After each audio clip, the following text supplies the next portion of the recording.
Peace everyone, Unmask Art here, and today I'll be showing you how to create this cat eye. On the left side of the screen, you'll see the color palette I'm using. The numbers correspond to Luminance colored pencils, and I'm coloring on Stonehenge vellum paper.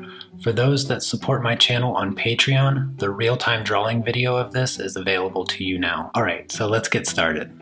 Alright, so the first thing that I start doing is I just trace a circle, and I like to do that because it gives me a good reference for the rest of the shape of the eye, and it helps me keep my lines nice and curvy and smooth.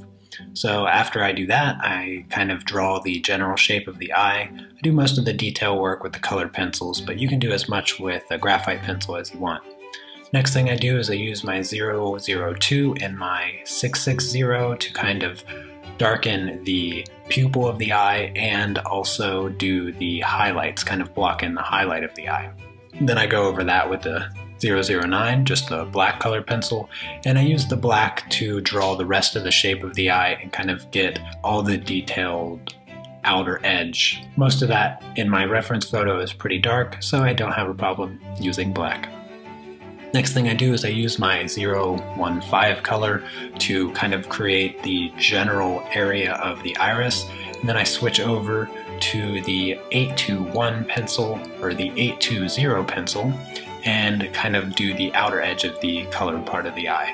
And then I switch over to my 065 and I add some of the reddish orange colors on the outer edge of the eye, and then also the top part where it's more shaded.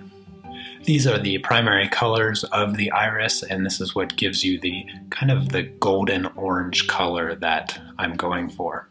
And then I go back over that with the 015 just to kind of get rid of the white.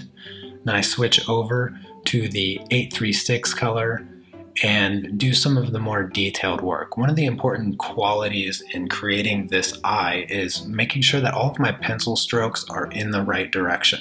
So I make sure that all of them are coming out from the pupil, and it really helps establish all the texture and detail in the iris that makes it look nice and real. I switch back and forth from my colors using the 820, a little bit of the 821, some of the 015, and the 836 to create these lines and textures.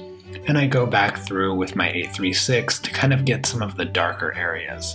And I also use that pencil over top of the 065 in the outer rim of the eye where the values get a little bit darker. And then I switch back to the 065 and kind of rework in some of those reds because I don't want to lose that color. It's a really important color. And then I go to my 077 pencil and I kind of cover the darker shaded areas, trying to get some of the value before I go through and blend it out.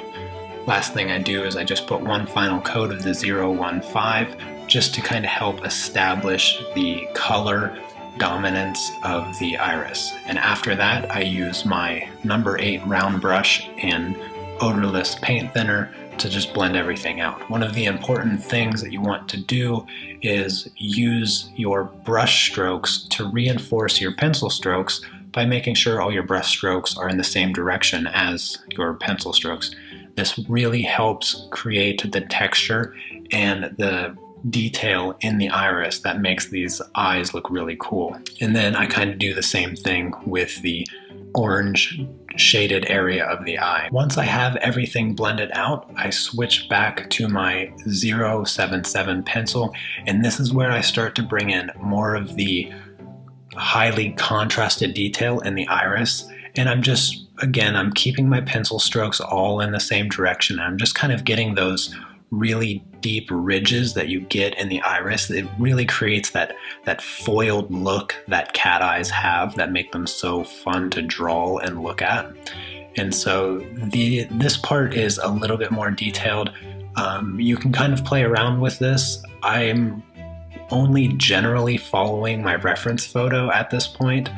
Really what I used the reference photo for was the shape, the highlight, and the colors. And so you can really create any kind of an eye using these general steps and using this approach. Once I do that, I switch to my 821 pencil, and this is going to be somewhat of the middle range colors, and this helps me create a nice transition from the more contrasted details. After I do that, I go switch back to my black pencil, and this is where I create more of the contrast around the edge and the inner part of the eye, most of which is black in the reference photo. So I build that up slowly just to get it to look exactly the way that I wanted. Then I switch and work on the highlight a little bit. The highlight in this picture is not white at all. There's no white in it whatsoever. I cover it completely with the 002, and I even add a little bit of the 006 to just get a bit of blue in there.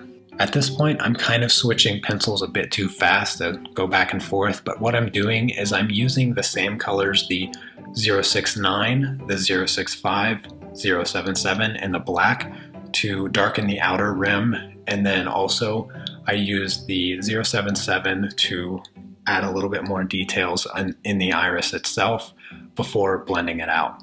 And at this stage, there's a lot of colored pencil on the paper, and so when you're using the odorless paint thinner, you don't have to use as much. In fact, I take a little piece of tissue and I dry my brush off before I blend it out, because I only need the slightest bit, because I don't want to lose the detail.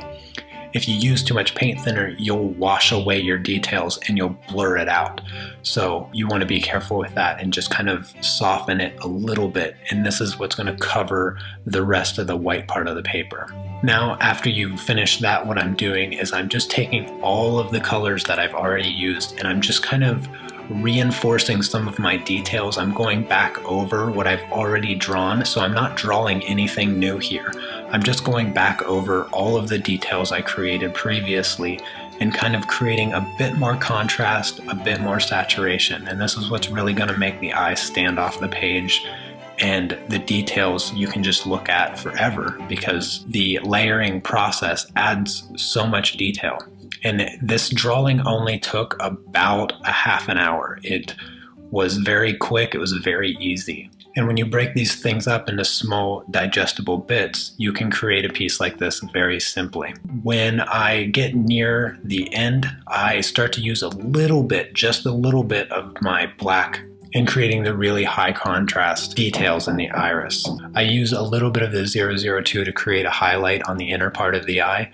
And then for the outer part of the eye, I'm really just using a combination of the 821 and the 036 at the bottom part. And then I use a little bit of the 065 to get more of the red color. And then at the top of the eye, I'm using a little bit of the 069 and even a little bit of the black. For the outer part of the eye, I wasn't really paying any attention to the reference photo. I just put it on there to kind of set the eye on the paper a little bit better. You don't really have to add this part of the eye. I was going to do the fur and everything, but I didn't want to get into it. So I only did this kind of outer eyelid part. And once I blended that out, that pretty much is all that I did. I did a couple layers using the same colors, and then I blended it out once again. The last thing that I do is I go through with my 001 pencil and I just hit up a little bit of the highlights to kind of create the final bit of glow, and then I use the 069 pencil to add in the reflection of the eyelashes in the highlight of the eye. Alright everyone, here is the finished product. I hope you enjoyed this video and found it helpful. Remember that if you'd like to see the real-time video, to go over to my Patreon page. Otherwise, be sure to subscribe, give this video a thumbs up, and I'll see you next time. Take care. Peace.